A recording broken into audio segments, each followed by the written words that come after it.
Hello everyone, আসসালামু আলাইকুম। আজকে আমি আপনাদের সাথে আরও একটি মজার রেসিপি শেয়ার করব। আর আজকে আমি তৈরি করছি বরবটি ভাজি। আজকের এই বরবটি ভাজিটা তৈরি করা খুবই সহজ এবং খেতে অনেক দুর্দান্ত হয়ে থাকে। আশা করছি আপনাদের খুবই ভালো লাগবে।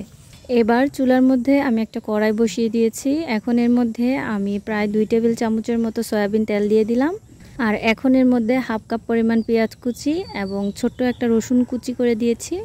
এবার এগুলোকে হালকা একটু ভেজে নিব।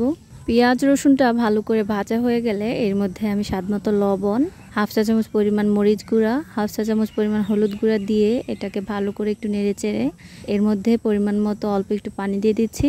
আর এখন আমি এর মধ্যে একটা রুই মাছের চাক দিয়ে দিব। এবার ঢাকনা দিয়ে ঢেকে ভালো করে এটাকে সিদ্ধ করে নিব। মশলাটা ভালো করে কষানো হয়ে গেলে এবং মাছটা সিদ্ধ হয়ে গেলে এখন মাছটাকে আমি ভেঙে দিচ্ছি। আর এর মধ্যে যে কাঁটাগুলো আছে সেগুলোকে আমি এক এক করে বেছে নিচ্ছি। আর এখন আমি এর মধ্যে দিয়ে দিচ্ছি একটা টমেটোকে ছোট ছোট কিউব করে। আর সাথে আমি হাফ বাটি পরিমাণ বরবটি নিয়ে নিয়েছি। আর এখন এই বরবটিগুলোকে দিয়ে দিচ্ছি। এর সাথে দিয়ে দিচ্ছি 3-4টা কাঁচামরিচ। এবার সব কিছুকে ভালো করে মিশিয়ে তারপর এটাকে আমি ঢাকনা দিয়ে ঢেকে দিব।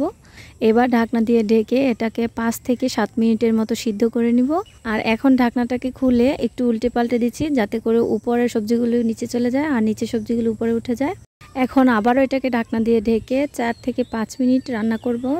আমার রান্নাটা দেখতে পাচ্ছেন হয়ে গেছে আর সবজির কালারটাও সবুজ সবুজ রয়েছে। আর এখন আমি এটাকে নামিয়ে রাখছি।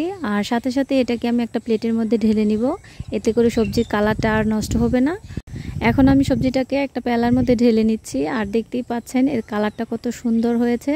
আর এই ভাজিটাকে আপনারা যে কোনো বড় মাছ বা চিংড়ি মাছ দিয়ে করতে পারেন। একবার ট্রাই করে দেখবেন, এই ভাজিটা কিন্তু খুবই মজার হয়ে থাকে। আমার এই রেসিপিটা যদি আপনাদের ভালো লেগে থাকে তাহলে অবশ্যই ট্রাই করবেন। আল্লাহ হাফেজ।